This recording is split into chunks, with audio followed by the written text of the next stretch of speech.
Part 1. You will hear a woman phoning a travel agency about hot air balloon rides.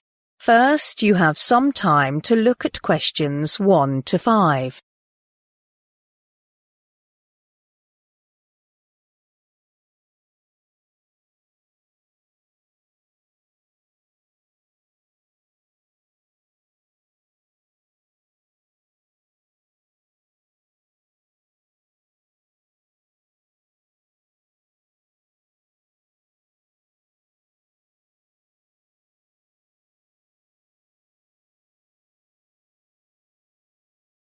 Now listen carefully and answer questions 1 to 5.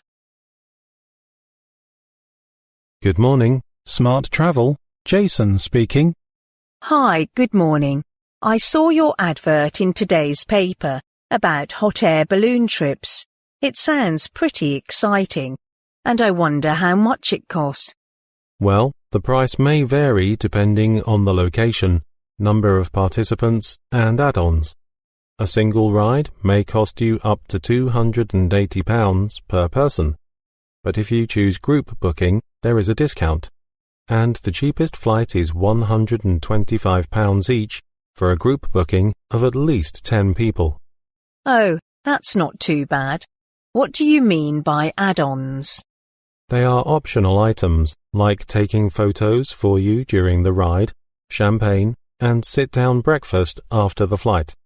Upon completing the trip, we will provide each participant with a certificate, and that is entirely free of charge. Can I book a ride over the phone? Yes, that's an option. Reservations can be made 1 year ahead of your trip by telephone, but to pick a specific date, you must book online. A confirmation email will be sent to you right afterwards. How high can the balloons go? A hot air balloon's height is limited by the temperature of the air and how much fuel it can carry, and the highest altitude ever recorded for a ride is 1,800 meters, but most rides stay below 300 meters. Oh boy, that's impressive. How long is a single ride? The average hot air balloon ride lasts about an hour.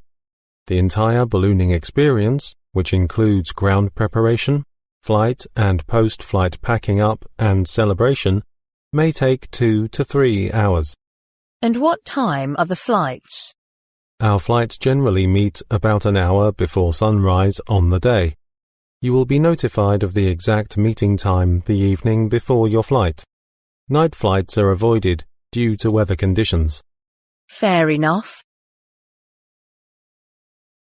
Before you hear the rest of the conversation, you have some time to look at questions 6 to 10.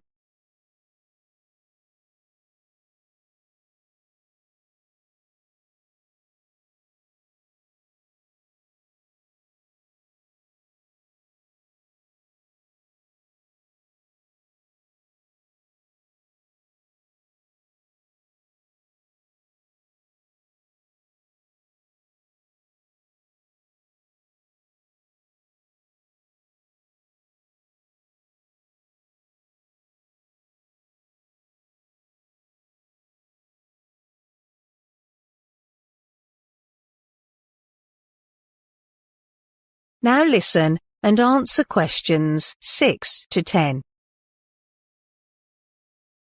Which month do you recommend for a hot air balloon trip? Autumn is the best time of year to take the trip. Not only can you see the changing hues of the trees from above, but it is a great way to spend time with the whole family before it gets too cold. I see. But please note that our flight may be cancelled, and you will be notified by phone the day before. Why is that? It can be quite dangerous to fly under bad weather conditions, like a thunderstorm. So our experienced pilots will not go under such conditions. What should I wear for the ride? We suggest wearing comfortable clothing, like a jacket. Multiple layers are always better. Wearing a helmet for safety concerns is also a good idea. Sandals are not permitted. Can children or older people participate? All children must be above the minimum age of 9 years old, and they have to be accompanied by at least a parent or guardian. However, an adult has no age limit as long as they meet the health requirements. What exactly are the health requirements? Participants must at least be in fair physical condition. For example, they shall have no significant knee, hip, or back problems, and no recent surgeries or broken bones.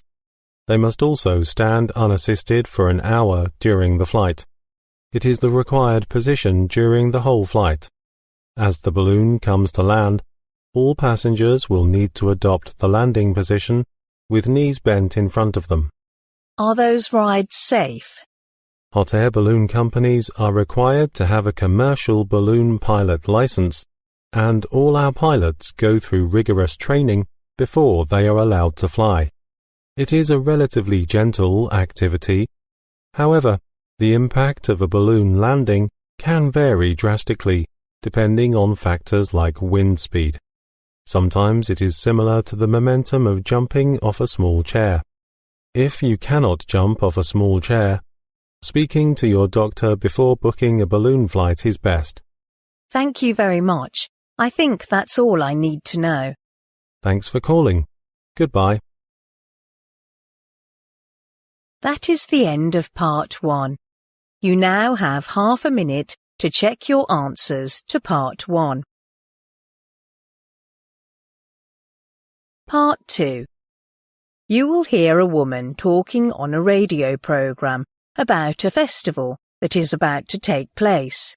First, you have some time to look at questions 11 to 18.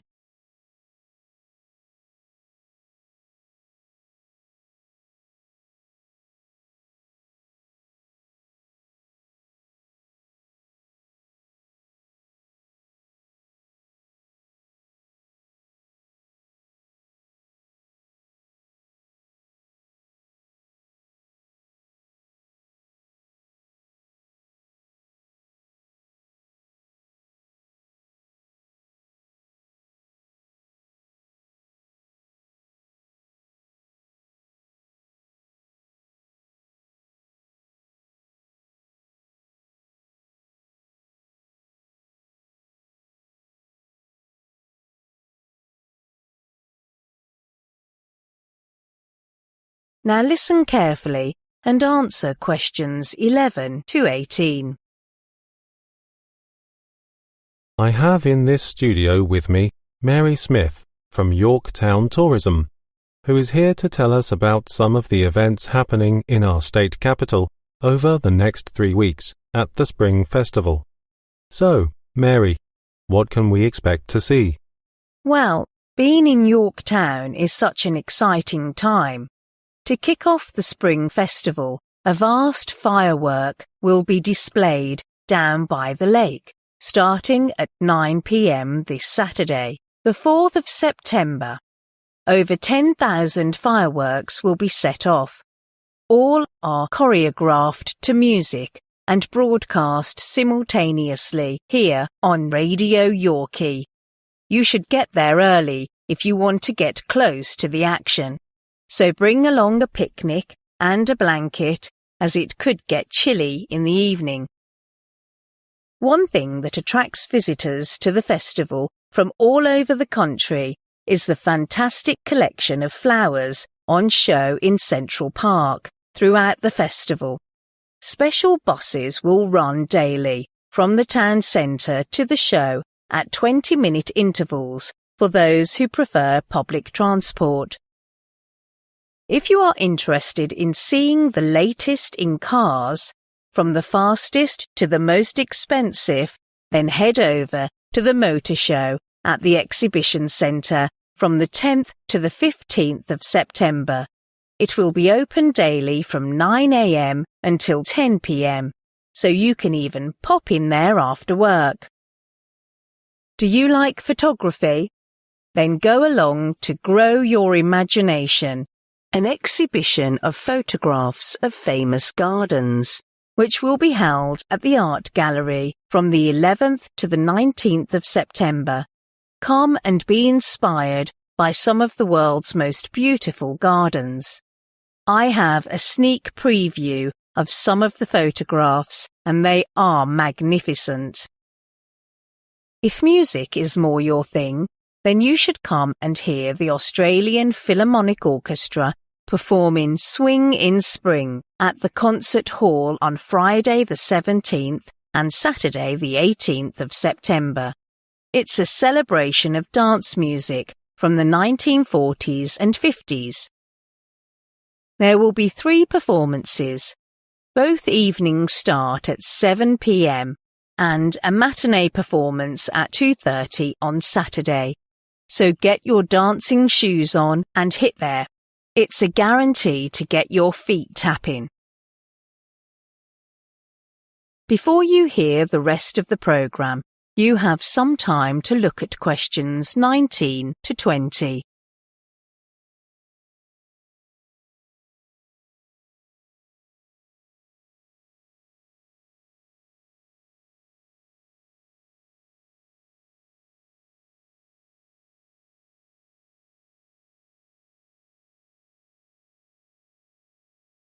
Now listen and answer questions 19 to 20. Those are just a few of the attractions on offer. But for something a little different, you could try Balloons Down Under, which is the largest gathering of hot air balloons in the Southern Hemisphere. It's well worth it because over 25 balloons of all shapes and sizes will be a fantastic sight. I'm also happy to announce that one lucky person will get to go up in one of these free balloons.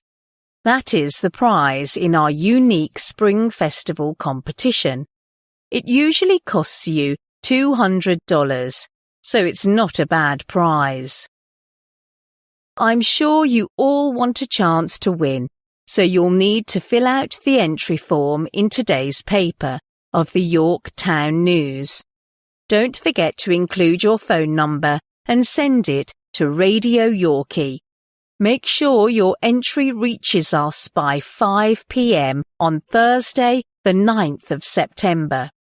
Then, to see if you've won, check out the festival's website on Saturday, the 11th of September, where we will publish the name of the lucky winner. It's such a fantastic prize, so hurry up and get your entry in. So there you have it, just a few special events happening here in York Town over the Spring Festival. And if you like any more details about... That is the end of part 2. You now have half a minute to check your answers to part 2. Part 3. You will hear 2 students called Troy and Gabriella discussing a dissertation on music. First, you have some time to look at questions 21 to 26.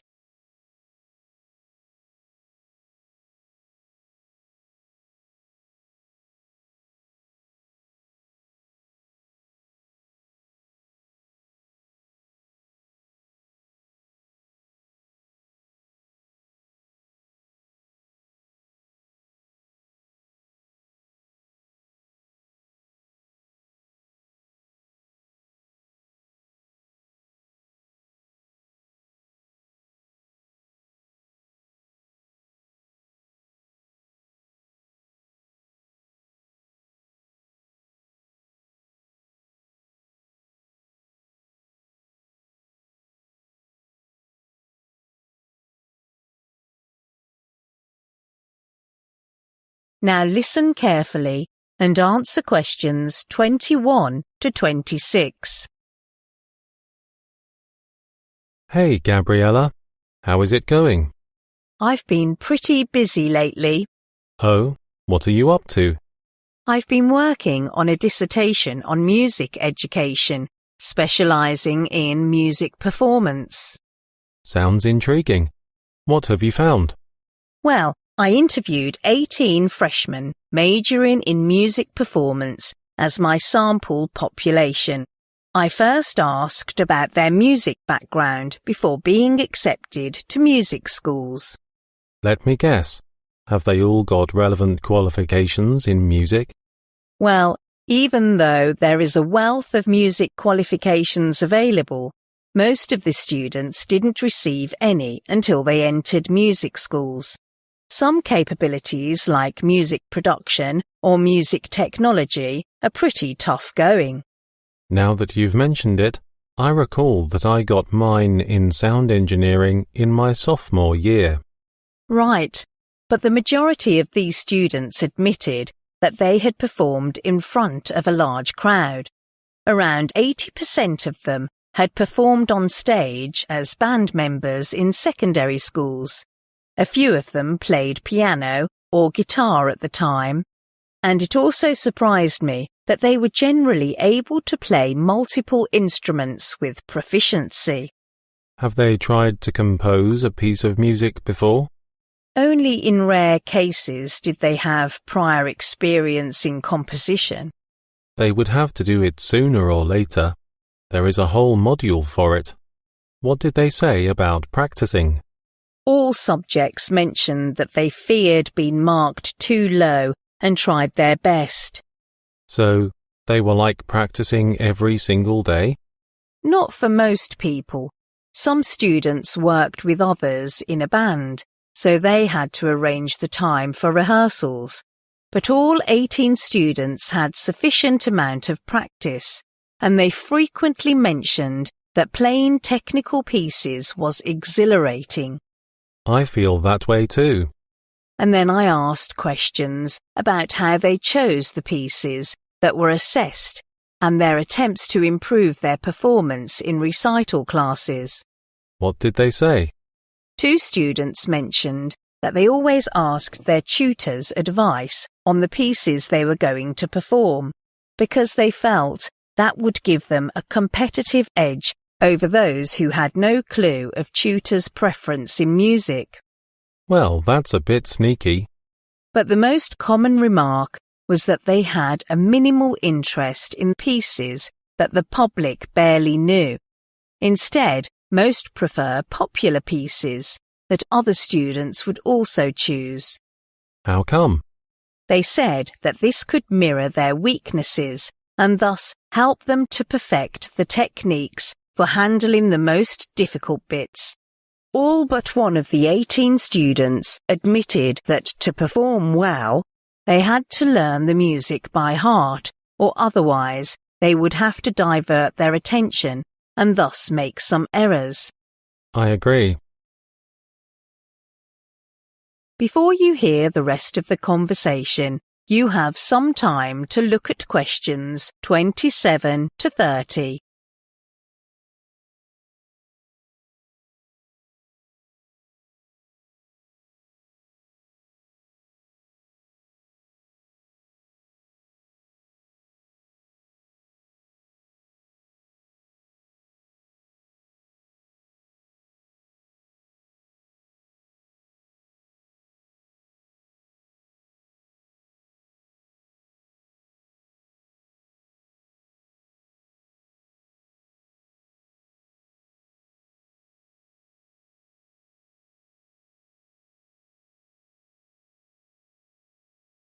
Now listen and answer questions 27 to 30. Then I asked them about their thoughts on practicing in different aspects, and some of their answers were entirely unexpected. Oh, what aspects did you look into? I first asked how they feel about playing solo. What did they say? They said being a solo performer takes desire, focus and hard work, and the performance would not pull off if one took the stage without confidence. But they all took great pleasure in it. Yeah, that's quite different from playing in an orchestra, where musicians have to work with other members to produce a harmonious sound that is pleasing to the ear. Right, and I also asked whether the choice of the piece to play would affect their performance. Well, that's a big yes for me. When I play a song I don't like, I won't devote myself to it. That's widely accepted. The audience can tell when performers are being authentic and inspired by the music they are performing. Many would spend hours or even days choosing the right piece. You have to put a lot of thought into it before it's too late. So what kind of musical genre do they prefer? The answers vary vastly, but one thing in common is that they rarely switch from one style to another. Of course, it is tough to make such a transition. Most instrumentalists initially start with some classical-based training, but they don't know how to take their already existing knowledge and apply it to a new style of music. What about their feedback on playing duets? Yes, that's the last question on my list. I asked their take on playing a duet with someone with the same musical instrument, like a violin duet. Although it is pretty demanding to do so, they all admitted that it is helpful in that it renews their motivation while enhancing their technical skills. So, have you started writing the first draft of your dissertation? I can help if... That is the end of part 3. You now have half a minute to check your answers to part 3.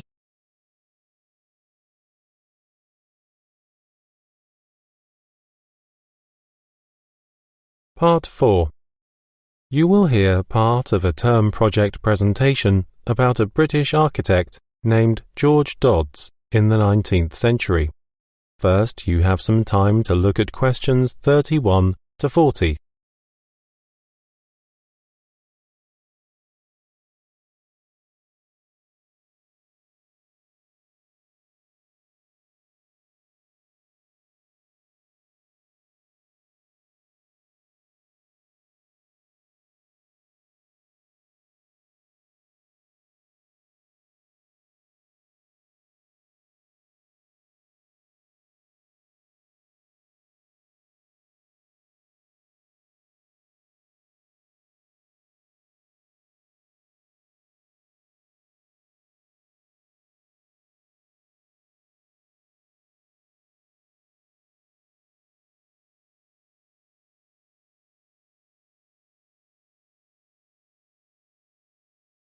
Now, listen carefully and answer questions 31 to 40.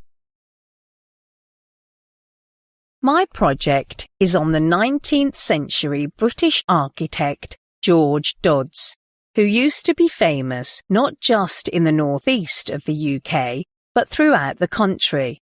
At first, I chose him for my term project because in my early teens, I had always admired Mytton Hall, a mansion he built near my home. Later, I wanted to learn more about the man responsible for it.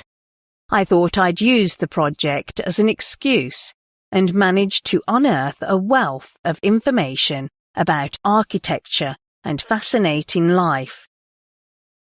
I thought I'd start today by telling you a little about Dodds himself, before looking at a selection of his more substantial buildings. He was the son of a landscape gardener and had a brief but successful career in his father's business. But the young Dodds started to resent what he saw as his father's old-fashioned approach to landscape. Dodds began to spend a lot of time thinking about how he could break with convention, creating buildings in a new relationship with their surroundings.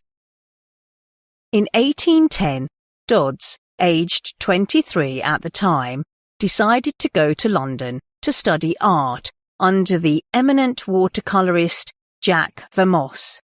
His friends strongly encouraged him to stay and work in London as architects were highly regarded there, but by 1811 he decided to move back to northeast England because he discovered that more clients would hire him for his fashionable ideas from London. Having a large customer base, the city council included, Dodds was able to set up an architectural firm of his own. Dodds distanced himself from other builder architects and gradually established himself as one of the new breed of professional architects. And one of his signature designs was the Royal Arcade, which was commissioned by the City Council. Although never practiced in London, Dodds gained a national reputation when he joined the newly formed Northern Architectural Association and was elected to be its first chairman. He retired from active work in his 70s after suffering a stroke, from which he never fully recovered. Dodds died at the age of 77 at his home.